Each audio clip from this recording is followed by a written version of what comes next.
Okay. I'm gonna call the meeting to order. Roll call. We have Deborah, myself, Pauline, Harriet, Katie.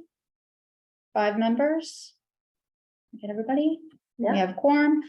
Yeah, Like I'm not sure if we have guests online. We have Colin Kellett with us. Yep, we have Colin, we have Deborah, we have Katie, and we have our captioner, Edris. Hello, Edris. And we have 2 guests. Would you just like to introduce yourselves if that's okay? I'm Emma. I'm a freshman journalism major at Emerson College. I'm Allie and I'm the same at Emerson College. Thank you for being here. And fine, Associate Commissioner, forgive me. The first meeting of business before I read the agenda is that we need someone to take the minutes. Brian is at a Ward 4 meeting tonight.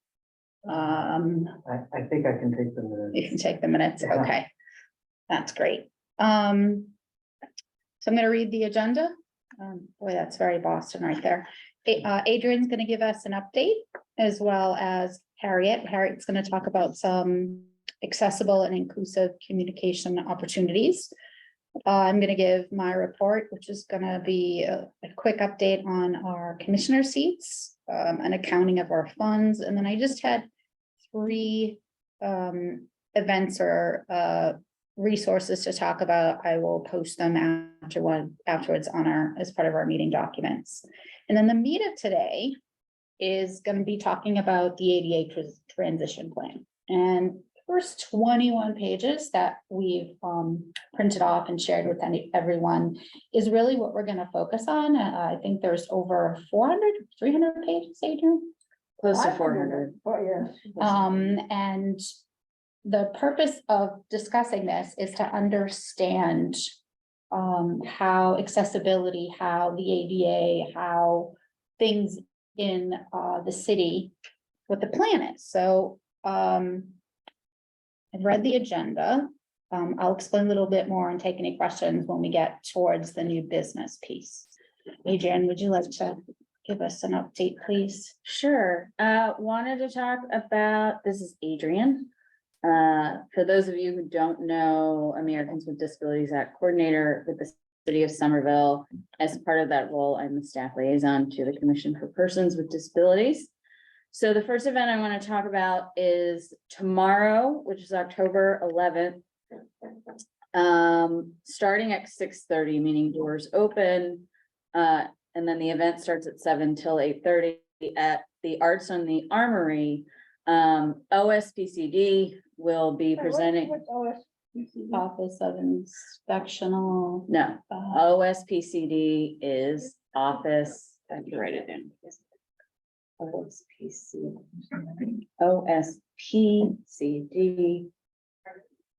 Office of Strategic planning and Development. yes. And it is a huge umbrella department and there are several other departments under it. For instance, mobility, things of that nature. Anyways, our climate work is under them. So that team will be presenting their climate forward plan. This is part of their public community engagement process.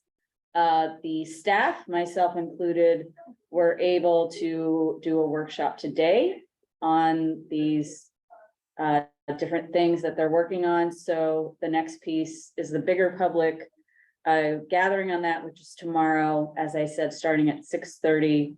The actual event will start at 7 and go till 8:30. It's at the Arts at the Armory, which is 191 Highland Avenue in the big performance space that is on the first floor.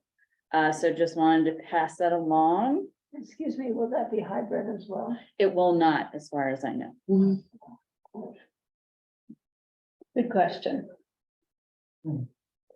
I guess Harriet speaking, I guess I had heard that all public meetings sponsored by the city would still be open on Zoom, but I guess I'm incorrect about that. I will certainly double check for you, Harriet, and anybody else who's interested, but I did not see anything about that.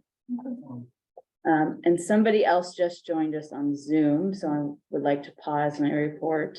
Sure. Yeah. Good evening.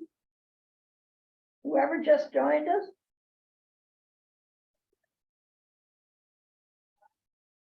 could you identify yourself, please?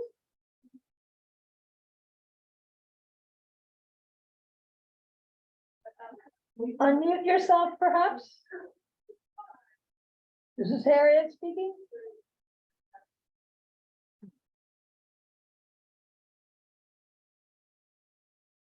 Can you read the number and see if anybody recognizes? There's no number, there's just the letters HCORR. I know that, I think that's that's somebody who applied to join the commission. If I'm not Came mistaken. last time, actually. I think it's Helen. Helen, is that you? She had difficulty, remember, with it. Welcome, Helen.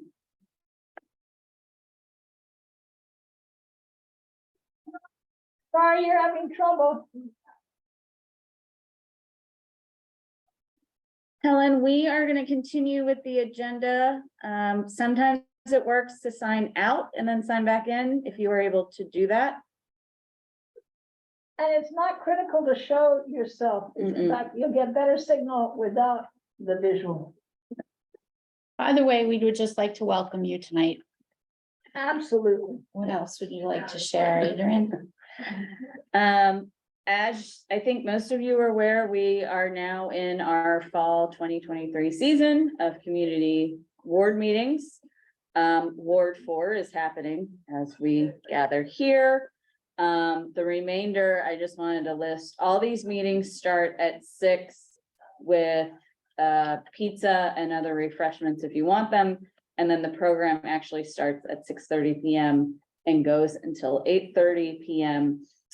So next Wednesday, October 18th, we will have Ward 1 at the East Somerville School. Next Thursday, Katie is very excited because that is her ward, as it is mine. Next Thursday, October 19th, Ward 5 will be at the Kennedy School. Monday, October 23rd, will be Ward 3 at Somerville High School.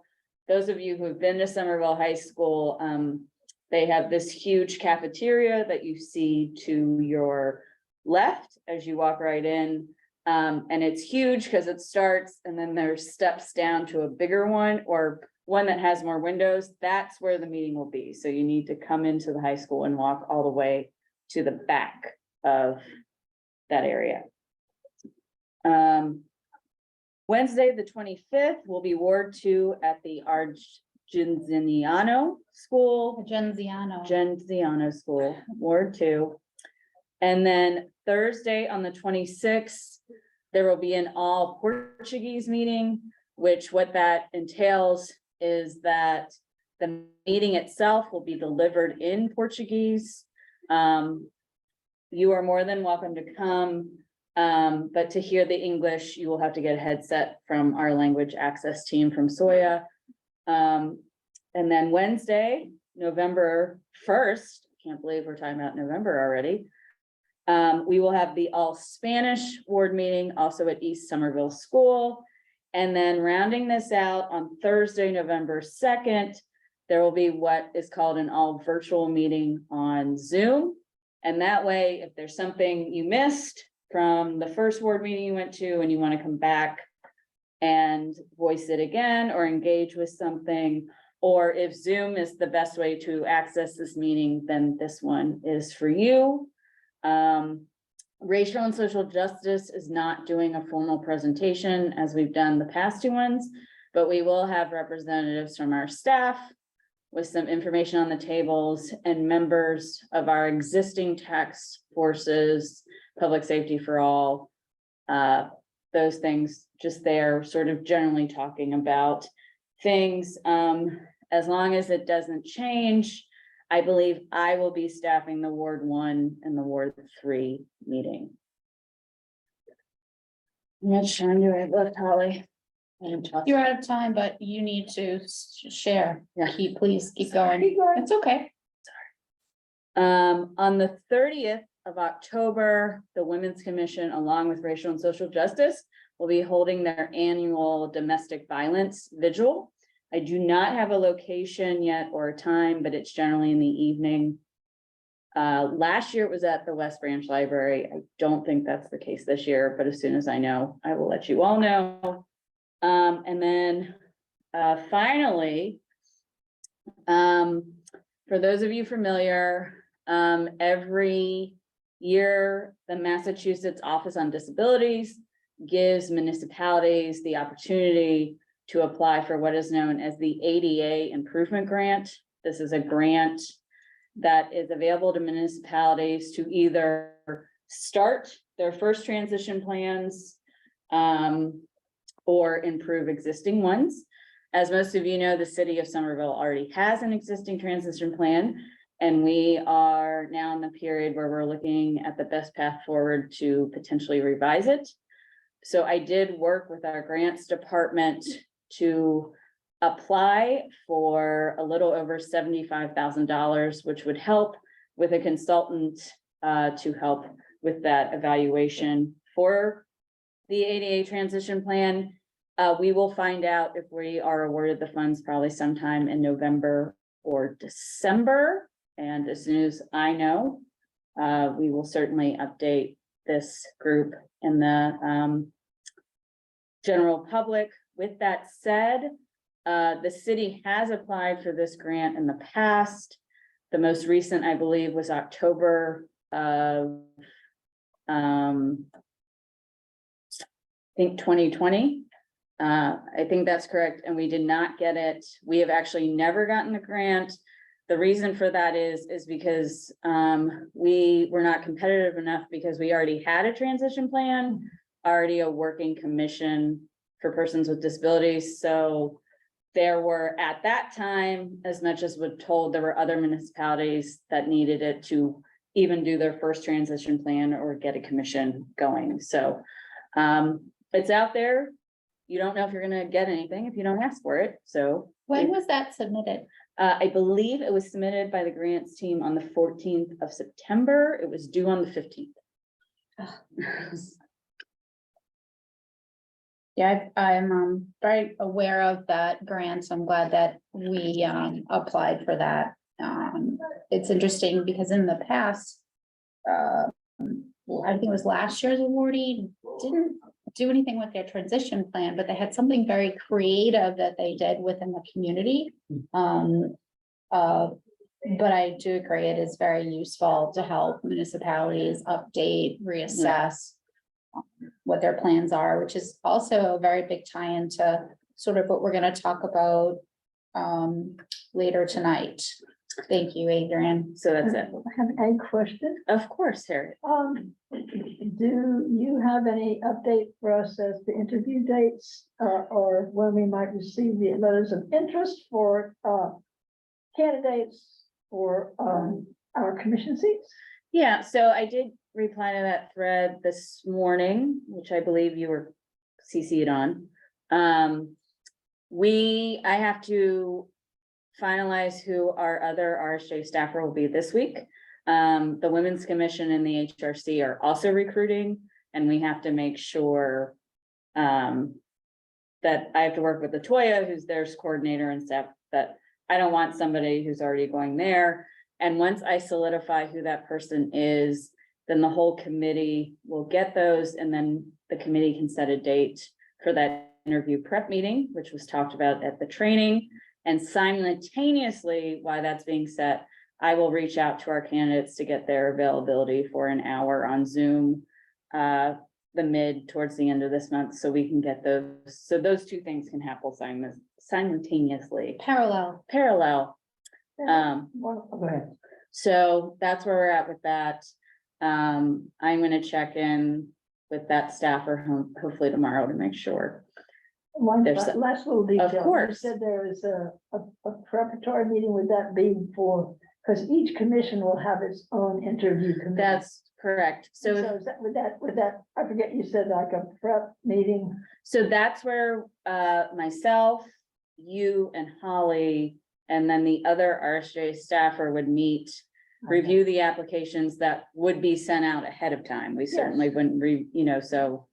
And that way we could assign questions, because remember, each commissioner is going to be, so we would sit and say, okay, for interview number 1, Holly's gonna ask question 1.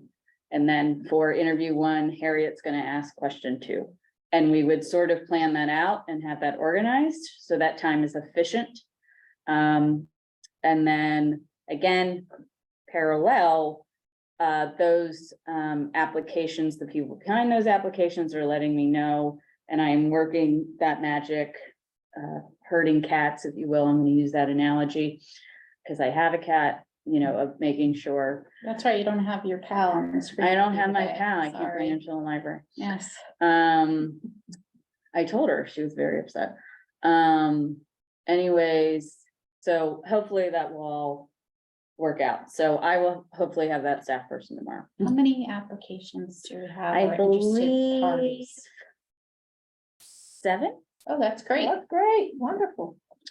So currently with the 2 summer advertisements, if you will, that was so 6. So it's 7, correct? You said 7. 7. That's great. 7 plus 6 is 13. So that's 7. However, and Katie, I hope you don't mind.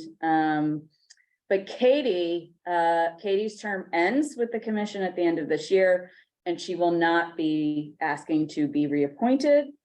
So we will also now have to fill Katie's seat. So Yeah. right now you have 6. At the end of December, there will technically be 5 current members. I will work with Hannah and comms to see when exactly is good timing to put that out. I'm pretty confident we don't have to wait till December 31st, 2023. And with the interest, I think it'll be fine, but we do have to post it. Do you mean a new call for commissioners? Yeah, so we have to post a calling for Katie's open seat. Great, well done. We're also supposed to be posting for seats, so that when we have terms that end, we have that backlog. Remember, we talked about that with Hannah and with Kim, Clerk Wells. We can talk about that offline, but we're supposed to have this continuum of postings for seats, so if people. and Right, their so we terms- posted for this 2 current seats, the seats that are open that we will be interviewing for. So Kate's seat will be open technically Oh, January so they're 1st. set, okay. So what I have to do is work with Hannah and comms and say, we have this, and Hannah and Kim already know Katie is stepping down. I sent them her email and copied you. So it's just a matter of putting the language. I need to check with Hannah about when they would like to put that out. I don't see any reason why it couldn't go out, as soon as it possibly could, but same thing. It's got to be posted, it's got to be translated, all that stuff. Harriet, you have 3 seconds. What would you? I'm like to sorry. do? It's fine. Adrian, But I'm to glad that my you're credit, sharing. I haven't taken all of my time this Ever, whole, ever. ever, so I I'm not just made up complaining for in lost any- time. In any No, ways. it's fine. Very happy. It's fine. I will give a telegraphic note here. So Holly and I, this is Harriet speaking, went to the State House today to testify in 2 different bills. Mine was House Bill 220. And Holly's was, what's the number of yours? I don't remember. How can you Oh, remember? It is, It's like 3, 2, 1, 1, 2, 3, Yeah, yeah, it's 2, 1, 3. No, it's 1, 2, 3 for the Senate bill, and it's 2, 1, 3 for the House bill. 213, Yes, I have a memory for magically. things like that. and what was Harriet's? Mine is 220. So the 220 bill is titled something like establishing a new commission for, An act relative to studying best practices for ensuring the safety of blind persons. yes. Now, in reading through it, it's a fairly short bill. It became apparent to me that it is not a very useful bill. Because what they do is they put directors or their designees from 5 major departments in the state government. And then in addition to experts who are engineers in access and technology. And then the last 2 are advocates for people who are visually impaired and blind. So my query is the composition of the commission is completely imbalanced. You need lived experience from blind people who use the streets. And my experience so far with engineers and accessibility is that they're not too many, maybe only human-centered design, which is people who helped us assess our first transition plan. There are not that many folks.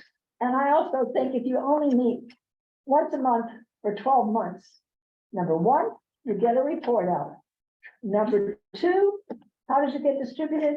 And number 3, in what ways or will it ever be passed on and implemented in the towns and municipalities of Massachusetts? So I said, I'm not in favor of this bill. Which kind of turned a few heads, Yes, it did. but that's why residents testify. That's why you have a voice. Have a voice. And then Holly did a. Excuse me, but I lost something in translation here. What is the bill? I'm lost. What is a bill? Yeah, no, what is that bill? What, Oh, it's called an act to create a new commission from the state point of view for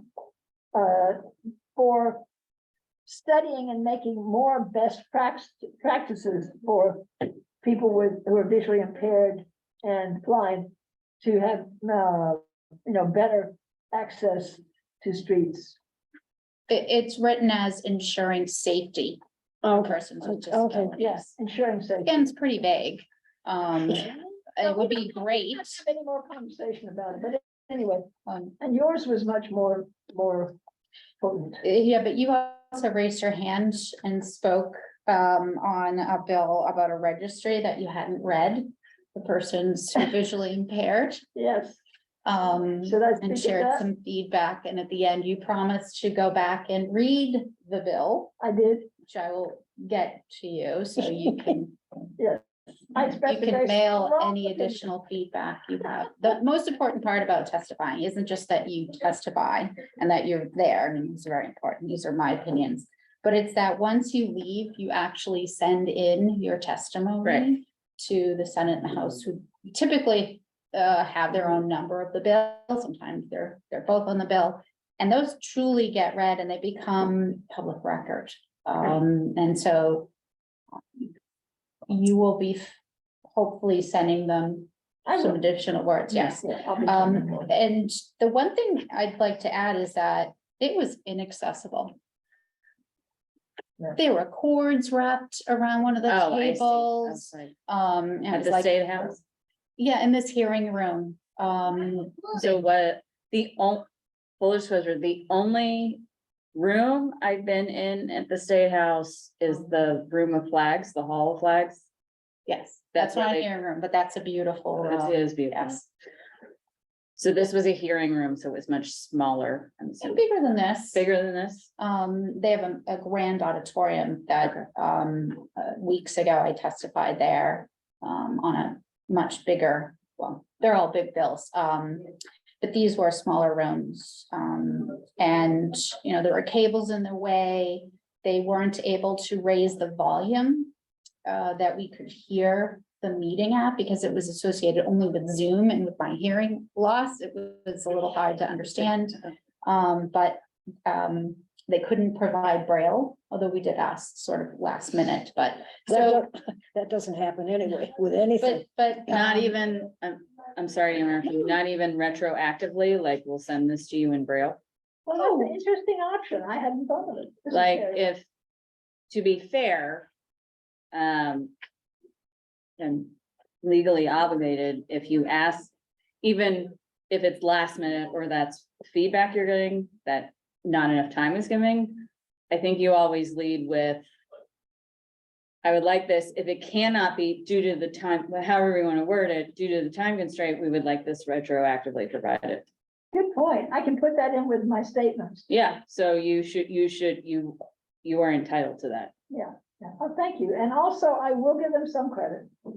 They did have a live ASL interpreter in the room and 2 interpreters on the screen. Oh, great. And I happen to know the one who was live personally by accident. She was an ASL interpreter. I didn't see her. We can talk about that later. Yeah. But Yeah, Yeah. anyway, they were working at it. I assume there was captioning, was it? yes, But it's too small. You can't see it, right? Didn't see it. Okay.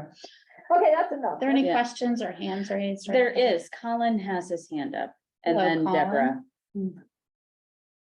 Hey, folks. By the way, I think there are a few people on the commission who I don't know. So for those that don't know, hi, I'm Colin Killick, former member, former chair of the commission. I'm executive director at Disability Policy Consortium, which is the main statewide disability rights advocacy organization in Massachusetts. Just to let y'all know, we have a group working on accessibility, a campaign around accessibility at the State House, primarily for deaf people, because the ASL interpreters are frequently not available. The reason there actually were ASL interpreters for that hearing is there was supposed to be a bill related to ASL access being heard at that hearing, and then it got moved with 2 days notice. So it's now having to be rescheduled again because the date it was moved to, there were no interpreters booked for. So Carl Richardson, who is the ADA coordinator for the State House, does a nice job. Like, he's very committed to these issues. He has both visual and auditory impairments himself. But he's fighting an uphill battle against an institution that is not otherwise that committed to accessibility. So always feel free to reach out to us if you have observations or concerns about accessibility in the State House, and it's something that we can do our best to bring up. Quick question from Harriet through the chair. I'm wondering,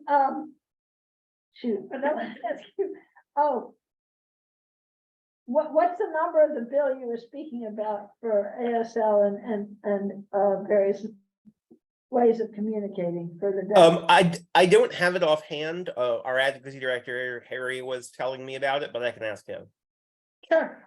Okay, great. Thank you Thanks, so much. Colin. Appreciate the info. Deborah? Yes, I'm sorry if I missed it earlier, but Holly, what was the nature of Bill 213? That's your bill. Thank you. Can I summarize and then you fix it? An act to increase the safety of individuals with disabilities relying on life support equipment. So this is known as Tommy's bill. Tommy was a young man several years ago, died in his group home because of a disconnect between transitioning from being in the hospital back to his home setting. My God, probably 8 years ago. Colin, you probably know more. When this bill was first written, his mom actually came to a state council meeting and presented the bill. And she again was there giving testimony regarding the bill. And so I talked about my daughter Elizabeth.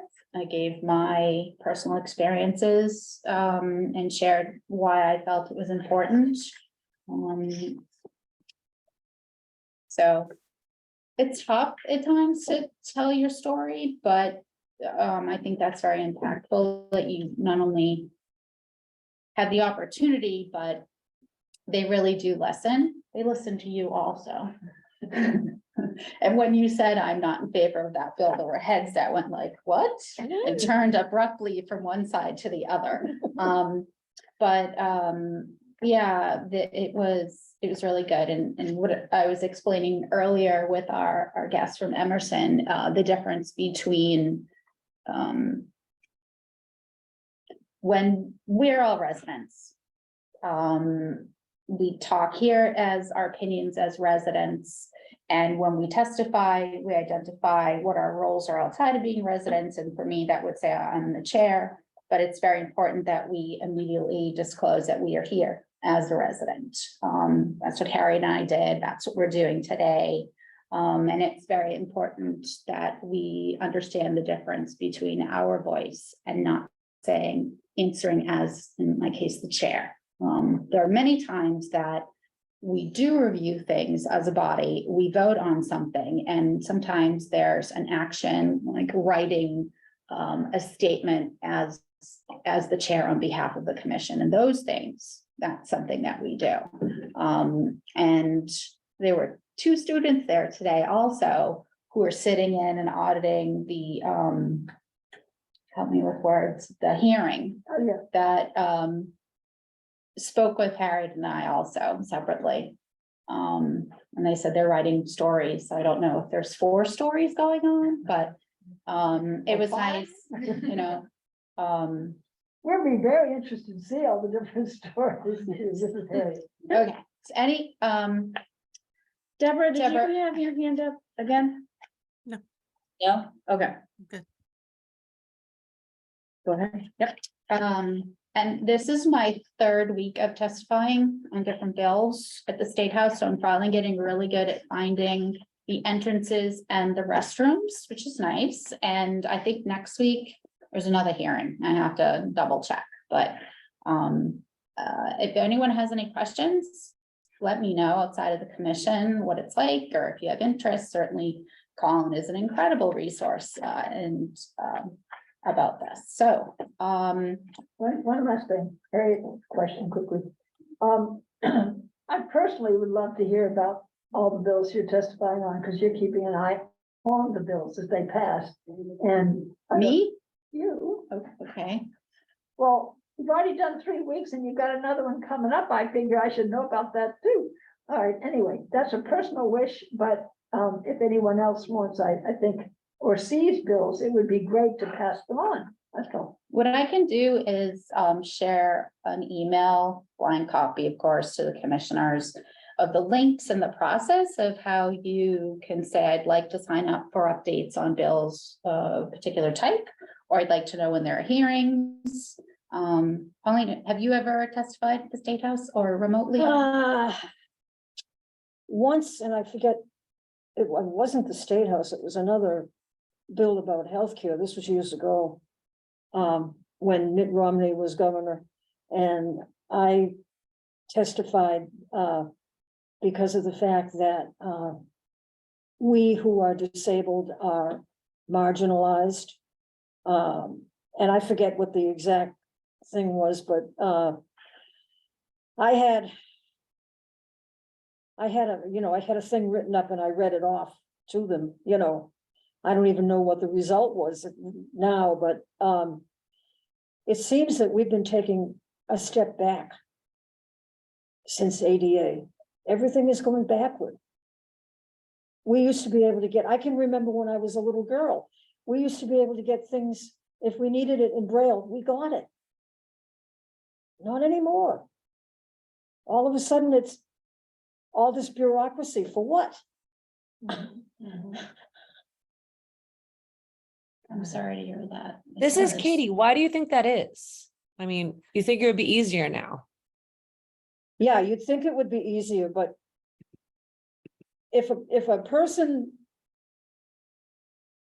is called to jury duty, Mhm. okay? Why is it that someone who is deaf can have an interpreter, or someone who speaks another language can get the material in their language? We can't get it in Braille. One is done in the moment with Braille, like the interpretation is done in the moment and translate. One is interpretation and one is translation, I guess. Wait is a the minute, issue. I'm losing you. What do you mean? One is translation and one is interpretation, and translation is when you have it, I think. I mean, this is what interpretation is when someone is like speaking at the same time. Well, this is not my definition, but it happens at the same time, whereas Braille is a translation of a document, which you couldn't get. Yeah, One can but- be done in the moment and one takes time. Is that one takes Yeah, time to it produce? takes time. One is produced ahead of the meeting as a There you go. material. Thank you. And I learned that it's not Braille, the word is embossed. Right. And the language is Braille. Right, But so an embosser, and it is a process and you have to give electronic formats. It doesn't mean you shouldn't be able to get it in a timely fashion. But yeah, an interpreter is live. Is We live, have Idris but here. it seems that, if I want, let's say I want a document. I'm on jury duty, I'm been called for jury duty, and I need a document in Braille.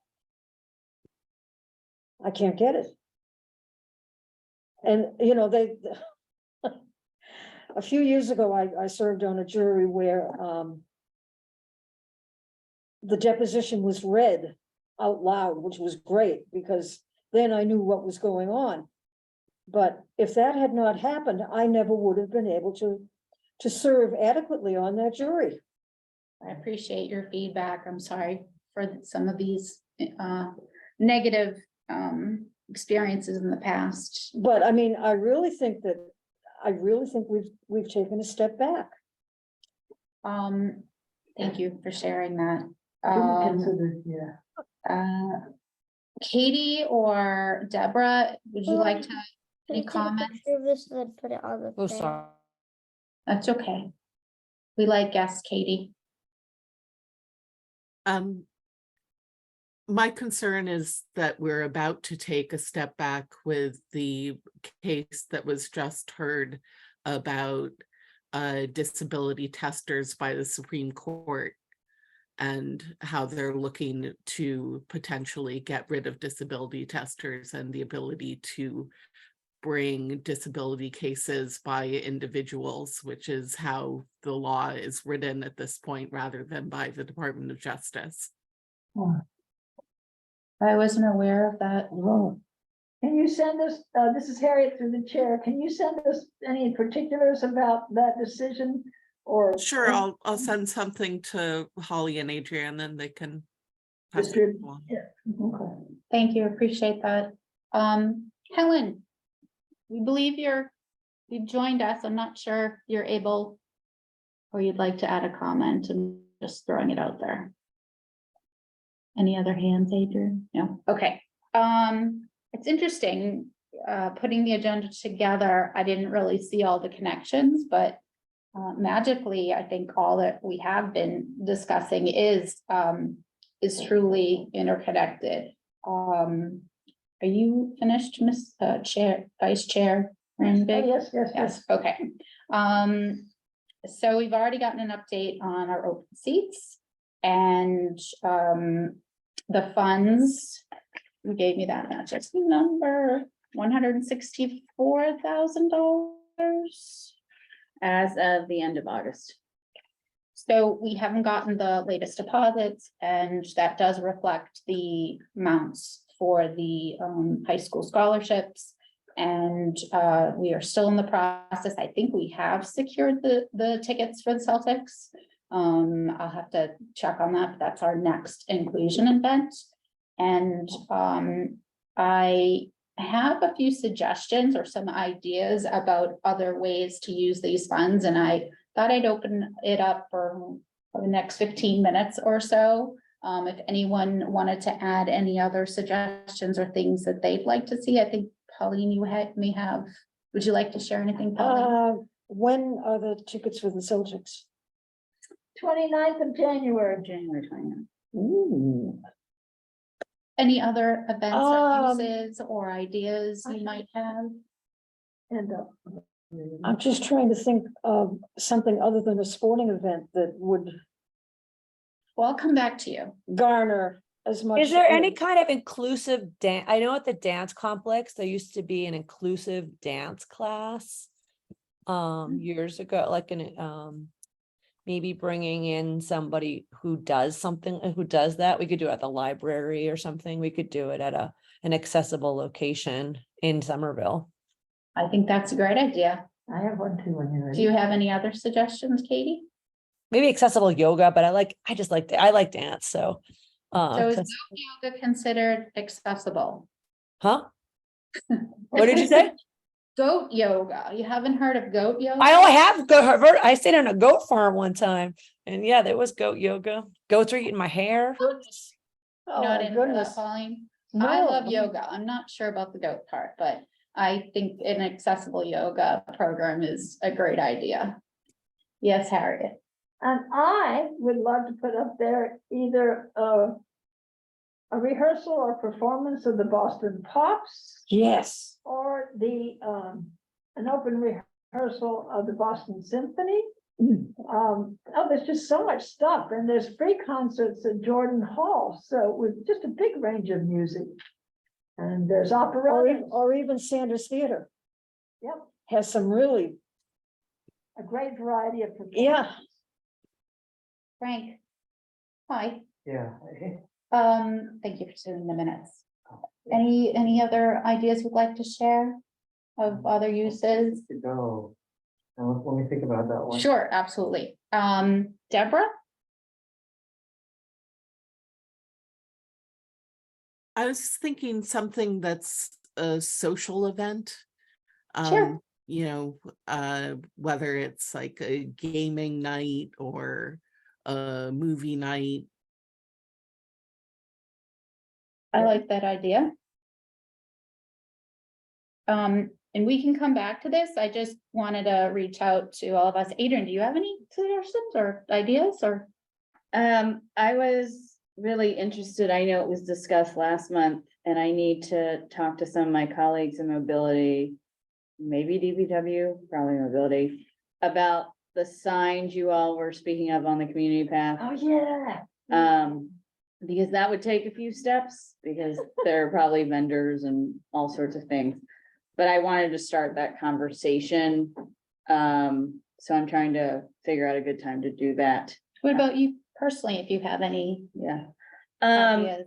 So as I mentioned previously, the real beauty of these funds, particularly in Somerville, because you all have a significant amount of money. Some municipalities, because they're smaller, or their towns do not. There is often opportunity, like the signs with the community path, on the community path. There's a lot of opportunity to collaborate with city departments, as I mentioned, to sort of do above and beyond and sort of different projects that wouldn't necessarily be covered by the city because they're obligated to do that through the ADA. So I think the signs on the community path is a good start, a good collaboration there. I think the game night and the movie night is a nice idea. The movie night reminds me that, I think I brought it up last month. But RSJ is looking to do a film series. So encompassing all sorts of types of films around diversity and inclusion, racial and social justice.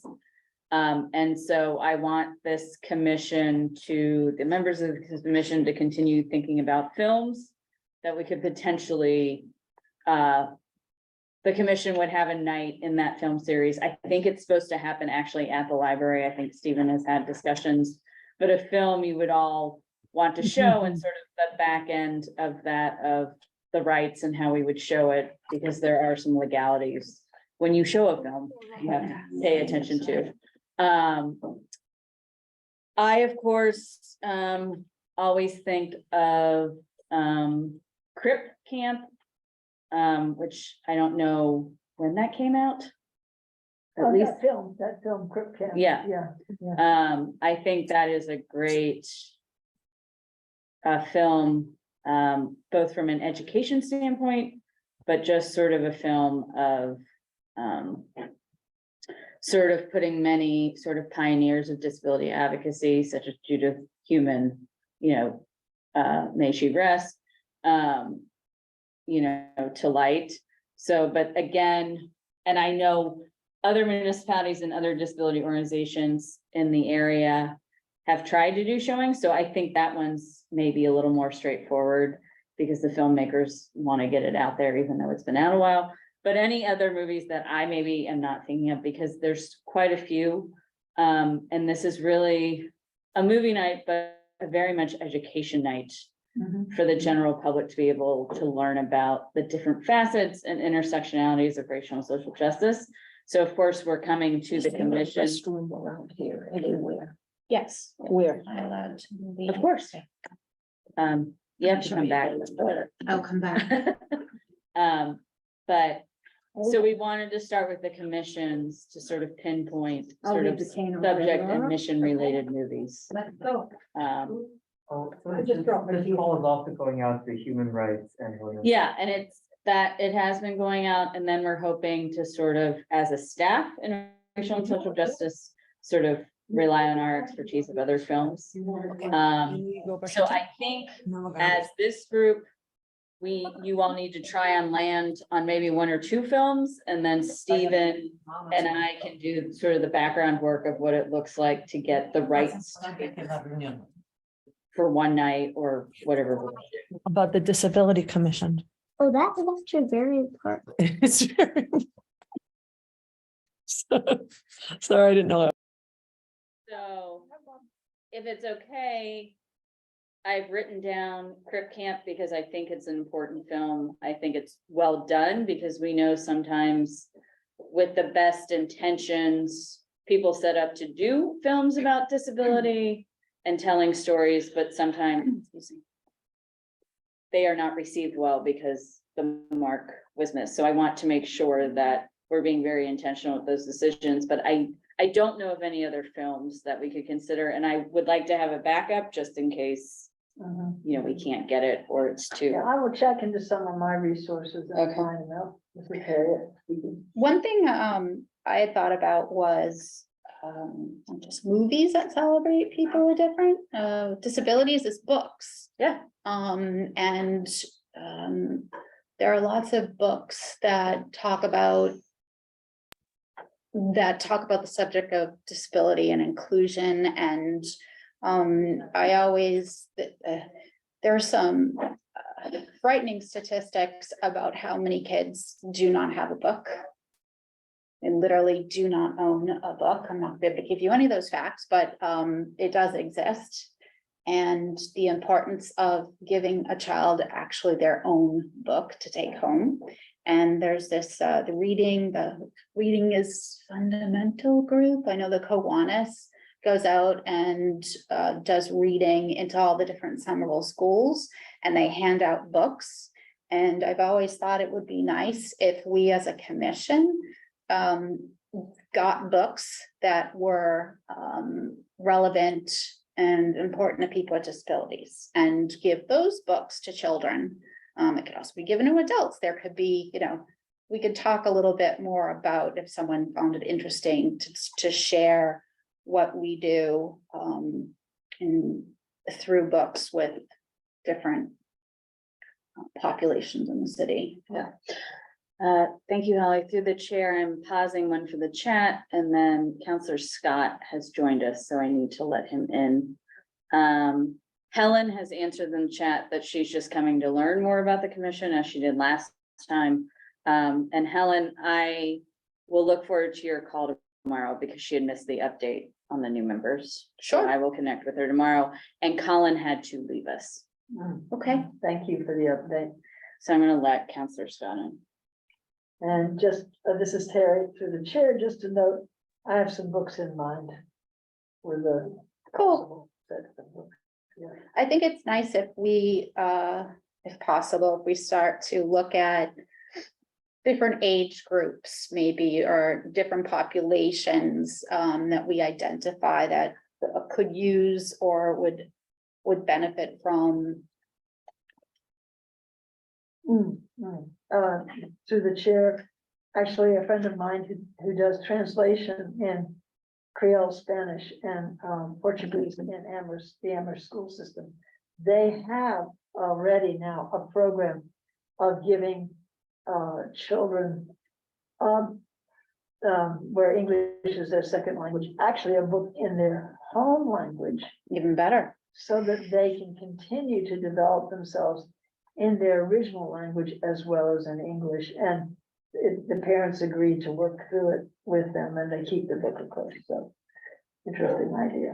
I'm gonna add one last piece. Oh, Excuse me. You don't really need the cane, is that what you're telling me? I'm probably on the wrong side too. That's all right. Thank you.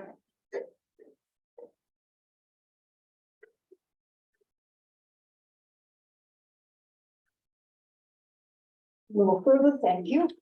Back to And the chair. Deborah, I see your suggestion in the chat about movie suggestion. Sound of Metal, which covers the subject matter of hearing loss as an adult. Ooh. It was think so good. This is Katie. I comment on. And have you guys read the book True Biz? No. Oh, it's about, I also thought that book was very good. It's about a community, a school for school for children who are deaf or hard of hearing. And it's told from three points of view. A kid who was from a deaf family, like many deaf people, a young girl who was from a hearing family, and then a teacher. It was told from 3 different points of view. It was really good. Really good. Thank you for that. Just a recommendation, doesn't have to be for the thing, but I thought it was really good. I learned a lot. Counselor Scott, thank you for joining us. Hello, no need to call me out. I'm just happy to be here and listen. Oh, come on, you know me, I'm never quiet. We appreciate your presence and I also appreciate that. We were just talking about some events that are coming up, some advocacy that we've been doing, some grants that the city has applied for from MOD, and some movies that will be coming up with the city, and also ideas of ways to use our special funds that we have. And I don't know if goat yoga is a real yes, but yoga may be, some inclusive dance, certainly books, and sort of social events, gaming, movies. So one of the things, music events, was, you know, both my parents were artists, and the murals that are around the city, they're sort of sound barrier panels, but they're the most beautiful, vibrant panels, and they go, well, they're probably my place, but along Mystic Ave, as you get onto 93, they're all displayed there. And I know that used to be a privately funded activity, and it probably goes through Greg's the arts department, Council? the arts council, yes. But the idea in my mind was either there was a way for us to participate in drawing that or painting that, or working with people who'd like to draft something that represents disabilities or is inclusive. I'm just spitballing here. Yeah, but maybe sponsoring with the Mass Cultural Commission, like looking into co-sponsoring a mural to celebrate the lives of people with disabilities. Yes, yes. So, thank you. I've run out of language at, what is it, 8 o'clock? I appreciate that, Katie. Today, we met someone who testified about a bill on inclusion and employment through the arts. And I'm not, you'll probably remember the name. I can And give a name and I can give a website, right? you're just putting to shame. Don't worry, that's why we both went. Well, they're called Open Arts, Open Door Arts. Is that it? Is that, yeah, Open Door in Somerville? No. They're not in Somerville. No, this is bigger.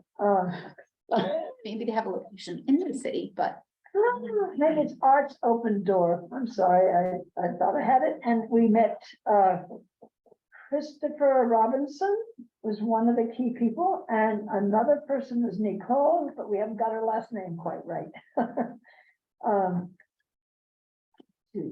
I think it's Open Door Arts. It is Open Door Arts. MA, maybe. Yeah, MA, yeah, that's right. And what they were there advocating for was a particular bill that was to, oh, I lost my. And Nicole, a ghost? Something like that. It's GOIS. S. Yeah. Okay, hold on. I'm on the website right now. Oops. So it is called Open Door Arts, Open Door Arts, MA. MA, it's an affiliate of the Seven Hills Foundation. Oh. And they have a new home. They are now at 15 Channel Center Street, Suite 103 in Boston. So they were testifying on an act improving accessibility in the creative economy. And it was very moving to hear their testimony. There were a panel of 3. And they talked about less than 1% of the current budget would be used. 0.5% even. Sorry, 0.5% to fund this program. And so she wanted to reach out to her and understand how they could help with this. So I will probably get some information from her. And then Christopher is part of another group that ended in Vox. I'm sure you can remember. It was more about communication, translation, ASL. He was amazing, and he has another nonprofit. But I So- have his information, so we can add that into our notes. We made lots of friends today. And maybe they'll let us back in the building together. Just see. Oh, a few events. Oh, I'm sorry, Adrian, please. Through the chair, just a time check. It's 8:05. This meeting is concluding at 8:30, so 25 Golden. minutes. Okay, thank you. I did want to share an event that's coming up later this week. Mass Commission for the Blind hosts their annual White Cane Awareness Day celebration. You were to register to attend.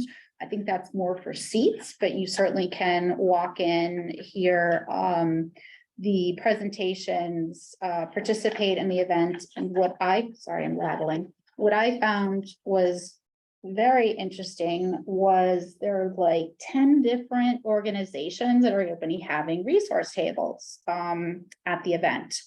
Work Without Limits, the Perkins School, the Carroll Center, the Perkins Braille and Talking Book Library, all of which I have spent years with my daughter. Partners for Youth with Disabilities, Northeast Resource Center for Vision Education, Mass Commission for the Blind, MBTA. Did you know the MBTA has a public engagement department? We know that they have an accessibility division, and today one of their stewards walked Harriet and I through the red line to navigate where the elevator was broken and to figure out how to use the stairs to get from one side to the other. Ambassador, right? An ambassador, she is lovely. And then the City of Boston Disabilities Commission is there also. And they've been a great resource for all of us, you know, Adrian, myself, Harriet, and they are part of the monthly CODA meetings. It stands for, When is the Mass Commission for the Blind White Cane? The 13th. That's Friday, That's next Friday. It's this Friday. this coming Friday, yeah. Yep. So I know you posted this on something social with the commission. Yeah. Can you share like where that is or where to look? So it is on, Hawken did reply to you later today, Holly, and I don't know how much you read of that. So I posted it before I was on vacation. The 6th, 5th, something like that. Last Wednesday on the commission's Facebook page. That is the best way for events outside of the city to be posted. There are some boundaries around the city calendar. So for instance, if you all had partnered with the Mass Commission for the Blind, or maybe you do it next year for White Cane Day, then that would be something we could post on the city councilor, that city website, like in the events. But there are boundaries with that. I do need to check with Hawken if he was able to get it on the SCPD webpage. I'm not sure, but I will send the information out to the commission and if you want to join the public transportation trip to the State House on Friday with me, You can think about that. But there are lots of different ways to get there. It might even be on Zoom, I'm not sure. I can see Adrian typing away. She's gonna figure that out for us. So White Cane, Awareness Day. The other thing I stumbled across was called the impossibledream.org. And when you open it up, it plays a video and it shows, I think it's a catamaran that wasn't modified to be accessible, that was built as accessible. So the universal design, which is my favorite slogan, is you don't build accessible features, you build features that no one sees the difference between a feature and an accessible feature. I explained that well enough. I think so. In other words, that automatically, when you make something new, be that a building or any bigger use thing, it is by virtue of its design ready for people with all different abilities or disabilities. Yeah, like this. Oh, Go ahead. through the chair. Please. An example that's very close to us is that winding path that leads out the entrance of the library all the way to the sidewalk at the corner, at the nearest street corner. That path is actually a ramp, like a wheelchair accessible ramp, but it's very cleverly designed as just another path that could be used by anyone. Thanks, Frank. So what I was fascinated with, and I have no idea how I found this group, but the impossibledream.org is they have videos of people, all different people who are navigating the sailboat, who are sailing. And the way that it's designed with the open space that anyone has access to it. And I think I'll try to send that link also. I'm not saying we should buy a sailboat. I'm not saying we should see if the Impossible Dream will come back. It was actually in July and visited Boston. Did you know the Carroll Center has a program for Outdoor. sailing on Yes. every Saturday from, I think it's May through October? Have you sailed with them before? No, Okay, I've been- maybe I've been tempted, but we'll put that also in the yeah, information. they had a little blurb on that on the TV the other day. But I knew a couple of folks who sailed with that group. Every Saturday, it's free. For anybody who wants to participate, who is blind or visually impaired. I'll add that to it'll be in the minutes and I'll also send Yeah, some and the information. Carroll Center is the sponsor of this. Adrian, do you have a question or someone? Just to circle back to the question on hybrid for the White Cane Day, it appears it is not. Okay, Boo. and it's from 1 to 3 or 12 to 3? 11 to 1. It's actually the first time in 4 years they have held it in person, because for the last 3, they've not been able to because of the pandemic. So I think there's a lot of excitement there. It's It's in the Grand Hall, I think, or the Yeah. Great Hall.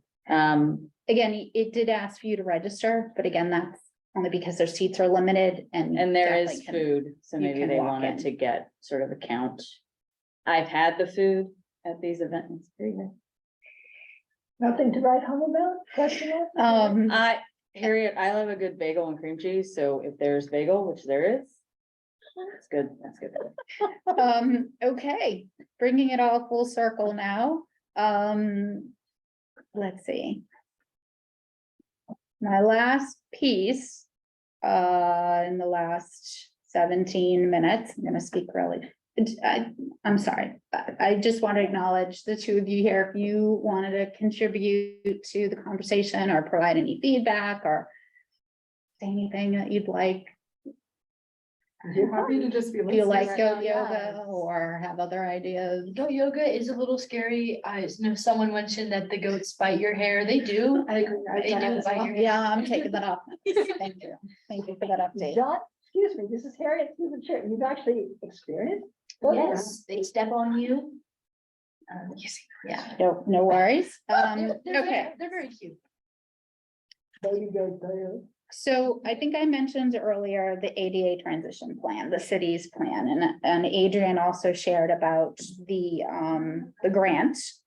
And what I thought was important was not to talk about 400 pages, but to sort of understand where we sit within that plan and where all residents in Somerville do and everyone in all their communities does. And just briefly, assuming that this is new information for everyone, in 2013, the ADA was passed into law. And I actually have a document that no one can see or read other than me, but I'll make sure it gets out and embossed, where it goes through the history of the different types of what through the Department of Justice, the Civil Rights Division, and the statutes or the law that are enforced that protect people like ourselves and others from discrimination. It also doesn't just remove barriers, but what it does is it creates inclusion. An example of that to me is having schools, education opportunities for persons with disabilities, not just children, but adults that need different programs. So there are a lot of titles, there are a lot of Civil Rights Acts, 1964, Title IV, Title V, the Rehab Act. You know, we talk a lot about the ADA. And that's just really a small piece of that. And even though there are all of these statutes that are enforced, 2 pages, 3 pages of them, they're all very important, but what we do in our community is equally important. And in 2013, no, it's 33 years ago that the ADA was enacted. It was 1990. Thank you. 1990. 1990. Enacted was 93, I think, and signed was 90 or something like that. Okay. Through the chair. And in 2013, the city of Somerville did their first self-assessment. We hired a third party. They came in, they did a very thorough assessment of all of the programs, the facilities, the access. It just, I'm not gonna be able to name all of them. They're in 300 pages of information. And from that self-assessment, the city of Somerville's ADA transition plan was drafted. Again, that's from 2013. We've done, Adrian has led some community feedback events and to gather information. Part of who participates in that is not just heads of departments, like you mentioned with that bill, but also persons that is part of the commission and other members of the city. And what I thought would be easy to do would be to sort of just talk about the first 21 pages. We were supposed to have copies mailed out and we're supposed to get them embossed, but we had some technical difficulties, but we will get them sent out to everyone, not the 400 pages, but the first 20 or so. So the reason for this is I thought it would be important for us as a group to talk about certain sections of this. And so we have 12 minutes. I'm going to be really fast.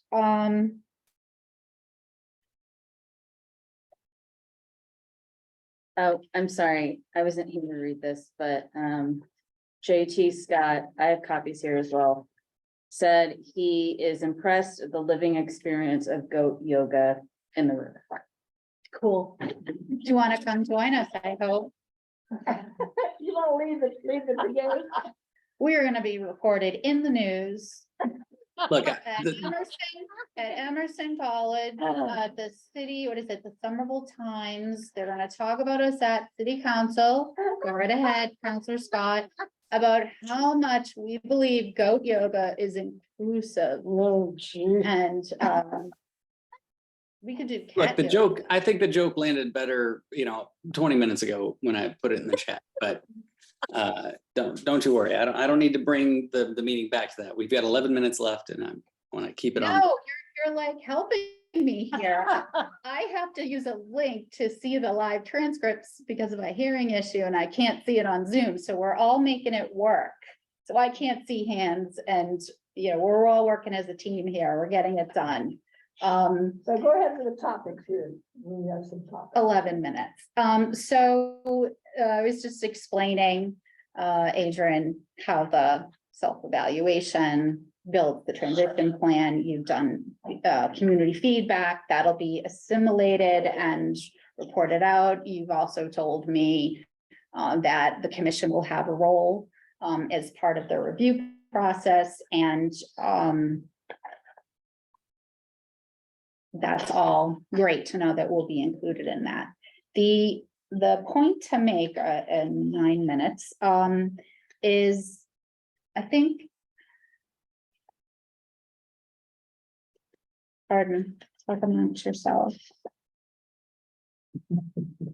I thought I was gonna have an hour, but And why, through the chair, why Holly finds her place. Pauline and Harriet, Perkins hit a formatting thing, which is why you don't have it in your mailboxes yet. I believe it was mailed out today. So hopefully you'll have it. We should get it either Friday or next Monday. Yeah, so apologies from Perkins. They were going at it and then they hit something with it that I didn't catch, so. that's fine. Okay. Appreciate the update. Yeah. So I'm just gonna take us back a bit to 1973. And that's when the Rehab Act of 1973 was updated under section 504, Massachusetts, although this is probably federal law. And that's when the Americans with Disabilities Act was, where that was passed in 1990. And that extended what 504 initially was. And one thing that I find interesting is the feds say, if you accept any funding for any program or activity in your municipality, you must make them accessible. That's a 1 penny towards the milk fund when I went to school. It counts. And so for that reason, when that began in 1973, and then again, when it moved with the ADA in 1990, what that did is it said it didn't matter if you took a penny for the milk fund for the kindergartners at the Winter Hill School when I went there and it first opened. It's embarrassing, but, and didn't matter if you took federal money. Everybody had to become compliant. And, you know, there's been a lot of talk lately between the word compliant and accessible and compliant. And I know as our body and as the city does, we don't just look to meet what is considered compliant, but we look at what's accessible. And there's always more work that can be done. And again, we have input into where we see the plan and the transition, but we also have some funds that we can use to intersect and define ways, not just events, but not that they're not important, but other events that sort of tie into this whole law. What have I got, 7 minutes? Yes. Okay, so I'm not gonna go over this in 7 minutes, because that would be boring and you wouldn't get much of it of me reading in 7 minutes. However, How about the beginning of next meeting? yeah, we can talk about that more in the next meeting. I did have something I wanted to read. Does anyone have any questions or comments while I scramble for a piece of paper? So through the chair, so I'm hearing this correctly and able to support in the ways I can. You will go over this more at the November meeting.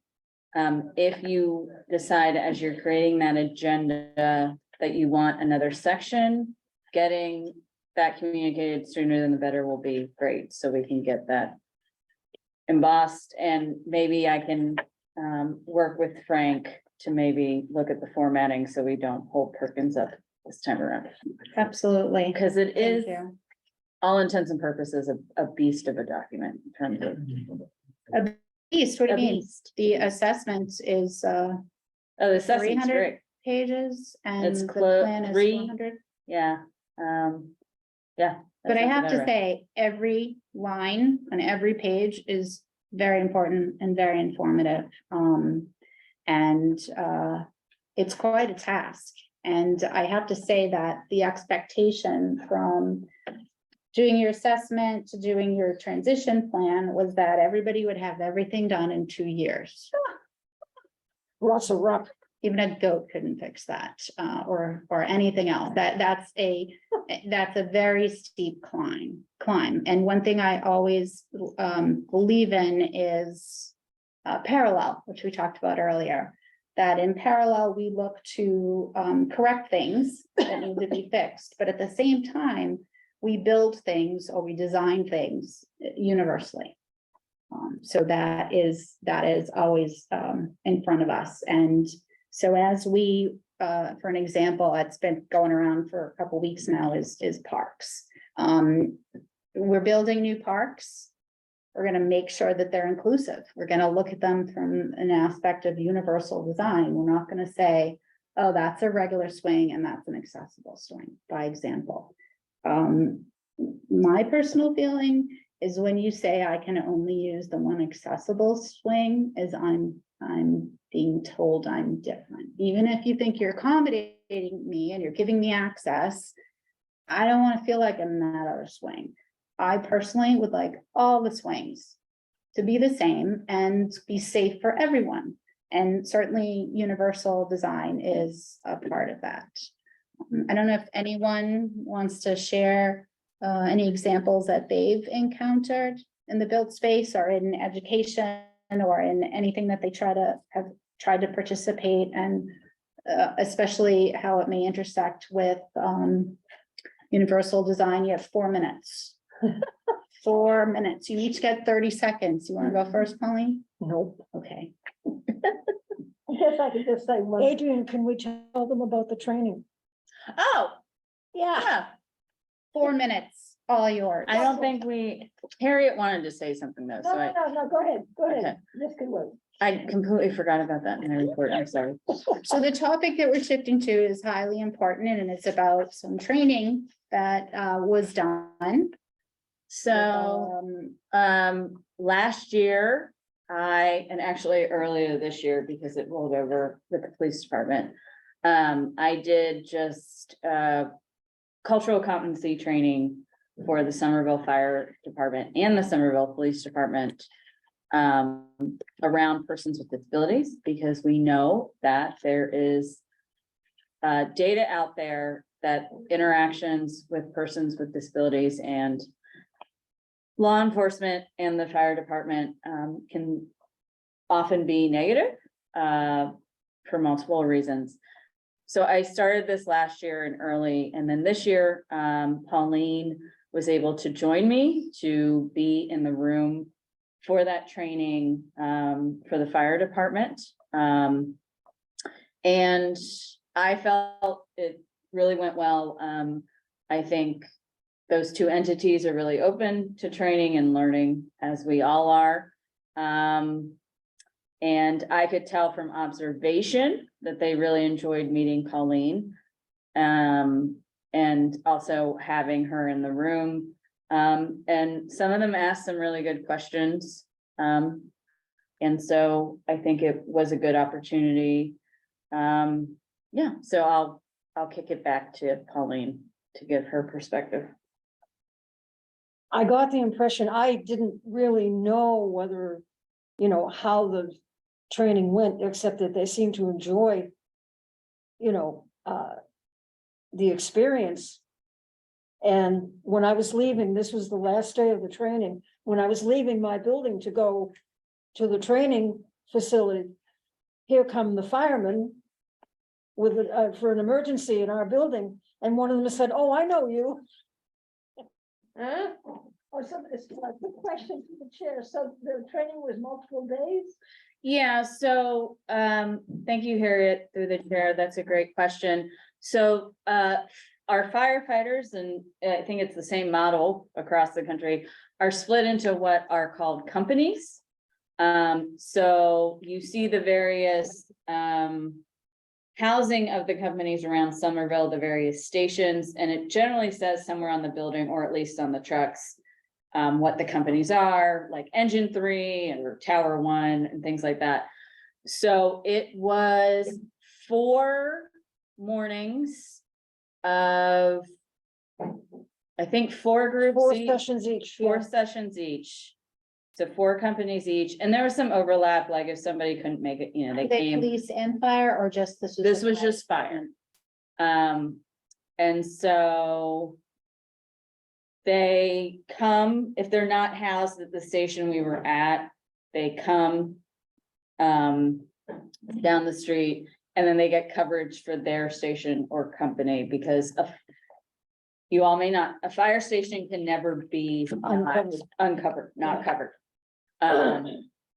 And so each learning session, because they're an efficient group, was about 20 minutes, and then we sort of left it open for questions. But, you know, but I think it was received well last year, and I think it was received well this year. And for a lot of them, it was repeat information because they were there last year. But they seem to enjoy themselves. And then on the other end of that, it increases my cultural competency, and thus is Pauline's cultural competency around what it's like to be a firefighter, because we are not a firefighter, and there's a lot about that profession that I don't think the general public knows, because they're not firefighters. So, and they're always happy to share with you if you ask questions. I know, Pauline, if you don't mind, Pauline had voiced that she wasn't sure in her building how her and Jenny would, if they couldn't get downstairs, how would somebody know they were there and couldn't see to get downstairs? And they very quickly said, where do you live? What's your apartment number? And now it's on record. So the dispatch knows that if they ever have to go there, that there are 2 blind residents in apartment, whatever. There's a registry process, not only with, the fire, 311, first responders, and also you can let your utility companies know that if there's an outage and you have something that must remain on, let's say you require oxygen. Yeah. And it doesn't have a very long battery backup, you can keep that on record, and they will prioritize your need to make sure that you will get that set up first. Obviously, there's alternatives if you can't get that in time, but yeah, it's nice to have your name on the wall in the fire department that says these are the things that you need, or with Cataldo, and they do really listen to that. Yeah, they were very interested. Anyhow, it's 8:32. It's 8:32. The cleaning person is here. Okay, we're getting out, we're going. Thank you, everyone. Thank you, Owl. Thank you, ladies, for participating.